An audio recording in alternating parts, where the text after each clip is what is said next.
Hello friends, welcome to my channel Smart Education India. My name is Gautam Malik. In this video, I am going to discuss about an important chapter, Factors of Growth and Development.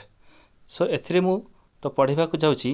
कि जो हमर पिला मानकर proper growth and development हुए तो कौ factor सेथि पई रेस्पोंसिबल हेइ थाए तो which factors are affecting to the growth and development एथिरे मु कहि रखुची जो माने बीएड किंबा सीटी करूछंती एवं ओटी टू ओएसएसटी एवं कॉन्ट्रैक्चुअल हाई स्कूल टीचर पे प्रिपरेशन होचंती तो समान एटा बहुत इंपोर्टेंट एवं एथिरे आ गोटे जिनस कहि रखुची कि तो क्वेश्चन आसे कौन ना which factors are affecting to the growth and development कौ फैक्टरटा ग्रोथ एंड डेवलपमेंट को अफेक्ट करता है तो से चार्टा ऑप्शन थाए तो यहाँ मुझे एनालिसिस करुच्ची तो एनालिसिस कर सारे आप जो वीडियोटा कंटिन्यू देखुंती तो निहाती देखि सारापर आराम से बुझीपारे कि फैक्टर्स कौन जो कारक कि कौ फैक्टर गोटे ग्रोथ एंड डेवलपमेंट हो पिलांकर तो सही फैक्टर कौ फैक्टरटा से रेस्पोंसिबल तो चलतु डिस्कसन करवा तो प्रथम कही रखुची कि तो फैक्टर्स हूँ दी प्रकार एनालिसिस करछि गोटे हूँ इंटरनल फैक्टर्स एंड अदर हूँ एक्सटर्नल फैक्टर्स फास्ट हूँ इंटरनल फैक्टर्स तो ए इंटरनल फैक्टर्स कौन कौन रोच मैं कहीदे तो फास्ट हूँ heredity then biological or constitutional factors intelligence emotional factors social nature hormones देखो एथिरे होची internal factors there are the several internal factors are affecting to the growth and development माने both growth and development जो पिलांकर होची तो कौन कौन इंटरनल फैक्टर्स अछि जो माने कि तांकर ग्रोथ एंड डेवलपमेंट पे रेस्पोंसिबल होई थांती कौन कौन कारक अछि तो से फैक्टर कौन कौन फास्ट होची हेरिडिटी ताले एथिरे देखंतु हेरिडिटी केमिति गोटे तार रेस्पोंसिबल होची ग्रोथ एंड डेवलपमेंट पाई तो देखंतु हेरिडिटी जदि मोटी हेरिडिटी एग्जांपल होची हमर हेरिडिटरी डिजीज अछि तो किसी आम वंशानुक्रम जो वंशगत जेनेटिकली हेरिडिटी तो ये जो हेरिडिटी की एथरे कही जो बायोलॉजिकल प्रोसेस को जीन पियाजे हूँ मानी थाए तो जीन पियाजे मानी थाए बड़ भाइगस की मानी थाए तो सेटा क्रिटिसिज्म पढ़ी तो आप जो देखा चाहते तो मुझे थियोरी ऑफ भाइगस की एवं जीन पियाजर पढ़ी तो चैनल से प्ले लिस्ट अच्छी तो से प्ले लिस्ट के आप देखिपारे तो ये हेरिडिटी गोटे रेस्पोंसिबल होची तो factor of growth and development पाई कहीं जदि बापांकर भल इंटेलिजेंस कैपेसिटी अच्छी तो निहाती तांकर जो ऑफस्प्रिंग मीन्स तांकर जो पिला जो आसती पिला जन्म होती से पिला मान पाखर निहाती किछि इंटेलिजेंस थाए बापा हाइट रे डेंगा अच्छी तो टल अच्छी निहाती पिला हाइट रे टल आसबे तो टोटाल अधिक न आसपारे किंतु पूरा बांगरा सेमती पूरा भी सर्ट हेनी तो माने चांसेसटा अधिक थाए कि माने बापा जदि हाइट अधिक अच्छी तो निहाती पिला माने हाइट हेबे तो जदि पेरेंट्स ताकर किछि जदि शॉर्ट हाइट अच्छी बांगरा अच्छी तो निहाती चांसेस अधिक थाए कि ताकर जेनेटिकल से माने बांगरा हेबे ओके तो सेमती हेरिडिटरी डिजीज तो हेमोफिलिया गोटे हेरिडिटरी डिजीज जोटा कि ताकर जो पेरेंट्स क्या होता है तो निहाती से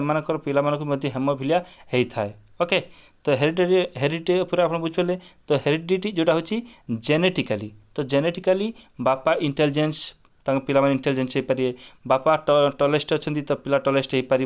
तो सेमती माँ को देखिले सेमती आसो ओके ताकर पेरेंट्स जमी अच्छी तो सेटा जेनेटिकली होता है तो सेटा मध्य ग्रोथ एंड डेवलपमेंट को अफेक्ट करुच्ची ओके तो ठीक अच्छे देन नंबर 2 बायोलॉजिकल और कॉन्स्टिट्यूशनल फैक्टर्स देखूँ जोटा बायोलॉजिकल आम प्री नाटाल समय तो प्री नाटाल समय जदि पिलार माने जदि माँ पेट किसी पिलार अभाव रही थाए तो कहते कि ग्रहण खंडिया कहती जदि प्रथम से पिला जन्म है तो तार पार्टी ठीक से माने ठीक से खोलानी पार्टी लगिला कहबार कथा कहबार तो खने खने कहला किंबा तार अग्ली फेस तो जन्म प्रथम पिलाटा हूँ जन्म होती अग्ली फेस देखापी असुंदर किंबा आउ किछि तार जदि फिजिकली प्रॉब्लम रहा हाथ किंबा गोड़ प्रॉब्लम रहा तो निहाती सेटा मध्य पिला को तो ता future growth and development career निहाती से गोटे रेस्पोंसिबल हो पार कहीं केमी रेस्पोंसिबल हम तो ये जो बायोलॉजिकल और कॉन्स्टिट्यूशनल फैक्टर्स ना जब पिलाटा इनफेरियर फील कर सपोज से अग्ली फेस नहीं आसी किंबा केम्पा किंबा कुजा तो प्री नाटाल समय बायोलॉजिकल किसी अभाव रहीगला तो सेमती से नहीं आसी तो निहाती से अन्य मानक पाखरे निजक इनफेरियर फील कर तो इनफेरियर फील कला फल तो से निहाती तार प्रॉपर ता माइंडटा सब अपसेट कि दुखी हिसाब रे तो अन्य सहित ठीक से मिसी पारिबनी निजको इनफिरियरिटी फील करिवो जाफल ता प्रॉपर ग्रोथ एंड डेवलपमेंट हो पारिबनी। तो सेथिपई तो इंटरनल फैक्टर्स रे जो बायोलॉजिकल और कॉन्स्टिट्यूशनल फैक्टर आछि गोटे पिलार प्रॉपर ग्रोथ एंड डेवलपमेंट हबार निहाती बाधा सृष्टि करिवो। तो एथिरे मु कहि रखुछि कि गोटे जिंस से इंटरनल फैक्टर्स हो कि एक्सटर्नल फैक्टर्स हो किछि फैक्टर्स अछंती जोटा कि दोज आर द बेटर माने किछि भलो जोटा कि तांकर ग्रोथ एंड डेवलपमेंट करिबार सहाय्य करथांती एवं किछि फैक्टर अछि तो जोटा कि सेमानकु जोटा तांकर ग्रोथ एंड डेवलपमेंट करिबारे बाधा सृष्टि करिथांती। देन आछि इंटेलिजेंस सेकेंड गला। तो देन आछि इंटेलिजेंस टा गोटे इंपोर्टेंट रोल माने पिला माने पाखरे करिथाय। तो इंटेलिजेंस कोन फास्ट जानि रखते इंटेलिजेंस कोन intelligence is an ability to take right decision in right time. जदि आमे ठीक समय गोटे ठीक डिसीजन नहीं पारचंती गोटे प्रॉपर रीजनिंग कि मैथमेटिक्स करि पारचंती ठीक से तो दैट इज इंटेलिजेंस माने कम समय भितर। तो यही इंटेलिजेंस पर जोटा कि आमर इनसाइटफुल लर्निंग थ्योरी जोटा कहल पढ़ी तो आपड़ जो प्लेलिस्ट देखिपारे सेठी केमिति इंटेलिजेंस काम करछि तो कम समय तत्क्षणात जोटा। तो से इंटेलिजेंस जदि एठी पिला पाखरे भल इंटेलिजेंस कैपेसिटी अच्छी से निहाती को ठीक से निहाती से पिला ठीक से निजको डेवलपमेंट करई पारिबो। ओके तो क्लास रे फास्ट हबो क्लास रे भल स्कोर करि पारिबो तो जेकोसी एग्जाम क्लिक करि पारिबो जेकोसी गोटे भल जॉब निहाती से होची हैंडल करि पारिबो। ओके तो दैट इज द इंटेलिजेंस होची गोटे फैक्टर मध्ये तार होची इंटरनल फैक्टर। देन आखंतु इमोशनल फैक्टर कौन एटा गोटे एमिति फैक्टर जदि से इमोशन आमर अच्छी पॉजिटिव नेगेटिव अच्छी इमोशन जोटा होची आमर जेलस फील करबा हैप्पीनेस प्लेजर जोटा अच्छी तो ये सब इमोशनल फैक्टर्स। गोटे पिला सब प्लेजर हिसाब रोची गोटे खुशी रोची हैप्पीनेस ता पाखर अच्छी आ जन पिला जेलस फील करची क्राइंग कांदुची नेगेटिव इमोशन ए सब। तो जदि से पिला पॉजिटिव रोची निया तार पॉजिटिविटी ग्रोथ एंड डेवलपमेंट भल से हम। देन नेगेटिव से जेलस फील करची इगो सेंट्रिक इगो सब करुची ए सब जिन जदि इमोशन ता पाखर रुहे तो कथा कथा के बेले बेले नर्भस हो पड़ुची तो गोटे किसी गोटे जिनस आरंभ करिया पूर्व से डरी जाउची तो इमोशनल से होची डिस्टर्बेंस हो जाउची तो ता फल कि एसब तार ग्रोथ एंड डेवलपमेंट करिबारे तो बाधा सृष्टि करिथाय। गोटे कारकम गोटे फैक्टर्स जोटा कि इमोशनल फैक्टर्स एटा होची हमर इंटरनल फैक्टर्स एटा इंटरनली होची। ओके देन आसंतु सोशल नेचर गोटे गोटे कहती ए पिलार सोशल नेचर भल अच्छी कि गोटे सोसाइटी आम रोचंती सोसाइटी आम लव एंड अफेक्शन जोटा कि होची स्नेह श्रद्धा आम ठीक से पाती आम सोसाइटी बहुत किसी शिखुंट तो सेटा होची सोशल नेचर। जदि सोसाइटी गोटे पिला माने ठीक गुड सजेशन पाइला कि स्नेह पाइला आदर पाइला ए सब जिनस पाउची तो से पिलार निहाती माने सर्वांगीन उन्नति हो पार तो निहाती प्रॉपर ग्रोथ एंड डेवलपमेंट हो पार। ओके तो देन आखंतु हार्मोन्स एथरे हार्मोन्स कौन होची इंपोर्टेंट हार्मोन्स गोटे बहुत बड़ इंपोर्टेंट जिनस जोटा कि ग्रोथ एंड डेवलपमेंट करिबारे। तो हार्मोन्स जदि आम गोटे जेकोसी गोटे पिला जदि हार्मोनल डिजॉर्डर देखा जाए तो हार्मोन्स किसी अच्छी जोटा कि सपोज मुझे कौच एग्जांपल नौची सपोज आम डायबिटीज गोटे डिजीज जोटा कि आम रोची तो हार्मोन इम्बालांस होता है कौ हार्मोन इंसुलिन हार्मोन्स जोटा कि आमर बीटा सेलुलर सिक्रेशन होता है जदि से आम हार्मोन इम्बालांस है जोटा कि आमर बीटा सेलुलर सिक्रेशन होची इंसुलिन हार्मोन जदि आमर इम्बालांस हो गला ताहले से कौन करिवो कि आमर डायबिटीज जो होची ब्लड रे सुगर लेवल टाको से कंट्रोल करि परिबो नाही। तो एठी मध्ये हार्मोन टा गोटे होची responsible for growth and development. Okay तो there are the 6 factors 6 internal factors are responsible for growth and development. First one is heredity, biological or constitutional factors, then intelligence, then emotional factors, social nature and hormones. There are the factors which are the responsible for growth and development माने growth and development हबारे एमान सब responsible आउ एमिति बहुत भी factor अच्छी internal factors जोटा कि आपण भी अधिक जदि आगु को पढ़िबे तो निहाती तापर जानि परिबे। तो मु 6टा एठी देइची तो आकु बुझी साला पर रेस्ट जोटा आसी आपण ऑटोमेटिक फाइंड आउट करि परिबे। तो देखंतु हार्मोन्स ऊपर कहि देली। देन आसंतु एक्सटर्नल फैक्टर्स हमर कोन कोन रोची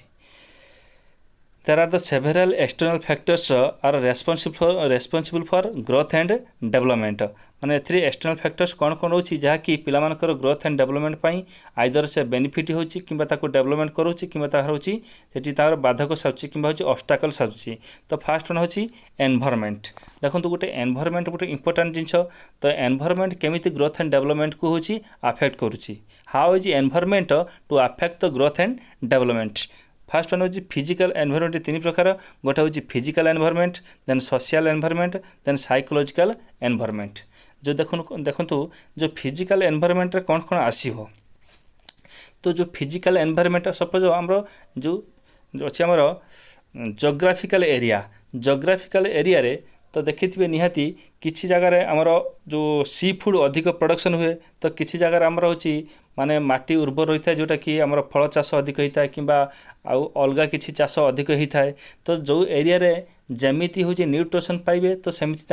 फिजिकल ग्रोथ एंड डेवलपमेंट हो पार आउ कौन तो आमर टेम्परेट जोन अच्छी टोरिड जोन अच्छी जो तार कि अधिक खरा वर्षा एमती होता है सब तो एरिया नहीं कि पिला हूँ बहुत किसी अफेक्ट होता किए गोरा किए कला एमती होता तो physical environment growth and development को अफेक्ट करें एमती भाव में देन हूँ जो एनवायरनमेंट भी देखो फिजिकल सोशल एंड साइकोलॉजिकल तो सोशल एनवायरनमेंट कौन तो सोशल एनवायरनमेंट होची आम जो सोसाइटी जेकोसी सोसाइटी आम रोचंती जो परिवेश आम रोचंती जदि सही परिवेशटा फुली एजुकेटेड होइथिबो निहाती आम सेटू भल सजेस्ट पाइबा सेटू आम लविंग जोटा अफेक्शन पाइबा तो सेमान पाखरु बहुत किछि माने जो नॉलेज आम गेन करि परिबा जो आमको बड़ हिसाब से दियंती एटा कर सेटा ठीक एटा भूल एमती सब कहती तो सेठी सोशल एनवायरनमेंट गोटे पिला ग्रोथ एंड डेवलपमेंट रेस्पॉन्सिबल होता है ओके देन हूँ साइकोलॉजिकल एनवायरनमेंट जो साइकोलॉजिकली तो जो साइकोलॉजिकली आमको किए केते माने लव करछि किए केते माने स्नेह दोछि अफेक्शन आम प्रति कार केते अफेक्शन अछि आम का सहित मिसी पारछंती साइकोलॉजिकली तो आम मेंटालिटी जो बड़ मानकर जो मेंटालिटी जमती अछि तो आमको से सेमिति सजेस्ट करती एठी मध्ये गोटे साइकोलॉजिकल एनवायरनमेंट जेहेतु टोटाल अछि एनवायरनमेंट गोटे परिवेश तो परिवेश रे साइकोलॉजिकल एनवायरनमेंट गोटे मध्ये फैक्टर जोटा कि सेमान हमको भल गाइड करि परिबे भल सजेस्ट करि परिबे हमको माने लविंग एंड अफेक्शन दे परिबे ए सब जिंस प्रोवाइड करि पारे सेटा होछि साइकोलॉजिकल एनवायरनमेंट रे आस्ता है तो here psychological environment is also responsible for growth and development then nutrition कौन जदि आमर proper well growth and development होगा न्यूट्रिशन आवश्यक कहीं आम जब भल खाइबा तो निहाती आमर मेंटालिटी ठीक रहा ब्रेन डेवलप होगा खाद्य भी निहाती दरकार तो न्यूट्रिशन से तो आउ न्यूट्रिशन कौन आमको डेवलपमेंट करता है आमर जो शारीरिक गठन तो फिजिकल डेवलपमेंट होची आम जते माने भल न्यूट्रिशन बा आमर मेंटाली विथ फिजिकली बोथ माने परफेक्टली डेवलपमेंट होता है सो न्यूट्रिशन इज द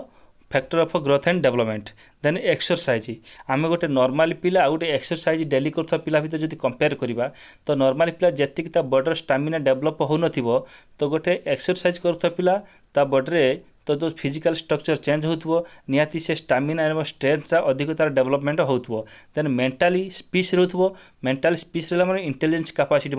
बढ़ी तो ये एक्सरसाइज गोटे factor okay then socio economic status जो स्टेटस जोटा सोशियो इकोनॉमिक स्टेटस ये अफेक्ट करता है आमर डेवलपमेंट उपरे केमितिका ना जो गोटे पिला गोटे धनी घर जन्मी गोटे गरीब घर जन्मी गोटे सोशल स्टेटस अच्छी गोटे सोशल स्टेटस ना तो जो धनी घर जी जन्म हो तो निहाती से भल स्कूल पढ़ुव भल ट्यूशन पाथो भल न्यूट्रिशन हो तार प्रॉपर ग्रोथ एंड डेवलपमेंट हो पार देन आउ गोटे जो अच्छी कहली कि गरीब घर जन्म होती तो सोशियो इकोनॉमिक स्टेटस तार भल ना से निहाती कौन करूँ से निहाती जो धनी घर जो पिलाटा पढ़ुची कि जन्म हो जो से भल स्कूल पाथो भल ट्यूशन पाथो से सबुथ एंजॉय करूँ तो ताकू देखिए ये निहाती जो गरीब घर पिलाटा टिके इनफीरियर फील करूँ कि पाखर से संबल ना पाखे से संबल ना कि से सोशल स्टेटस ना कि से मेंटेन करने ओके तो एमती socio economic status growth and development को अफेक्ट करें देन सिबलिंग्स एंड पियर्स जो निजर भाई भौणी कि कजिन्स निज हूँ दादा पुओ भाई कि बड़ापा पुओ भाई ये कजिन्स कहुए तो देन पियर्स हूँ सांगसाथी मैंने जदि आम बैड कंपानियन जोटा सांगसाथी तो जदि आम खराब सांगसाथी सहित मिशंती तो सेठी आम बैड जिनस बैड हैबिट्रे पड़ जाती ताले आमर प्रॉपर ग्रोथ एंड डेवलपमेंट हो पारनी जदि आम भल सांग पाती जदि आम जो सिबलिंग कथा कहूँ जो सिबलिंग्स एंड पियर्स जदि आम भल सांग कि आम बड़ भाई भाई मैंने एजुकेटेड होता तो निहाती से आमको एजुकेशनल लाइन ने आमको भल पाठ पढ़े भल सजेस्ट करेंगे तो द्वारा आम आगू बहुत आगू भल वे आम माने गोटे प्रॉपर वे आम निजक सेटल करिपरिबा तो सेटा होची कि सिबलिंग एंड पियर्स मध्ये गोटे फैक्टर जहाँकि आमर ग्रोथ एंड डेवलपमेंट को अफेक्ट करता तो बंधुगण मु देखंतु एथिरे एई जो मोर वीडियो रे तो factors of growth and development जोटा दी प्रकार थिला कि गोटे इंटरनल गोटे एक्सटर्नल तो ये दीटा को भलसे एनालिसिस कर देछि तो ओके तो जदि मो वीडियोटी आपको भल लगी थाए तो प्लीज शेयर लाइक सब्सक्राइब करने भूलें और मोर नुआ नुआ वीडियो अपलोड होची जोटा कि देखिया पई आपण ऊपर थिबा बेल आइकन को दबाई देबे तो थैंक यू दिस मच।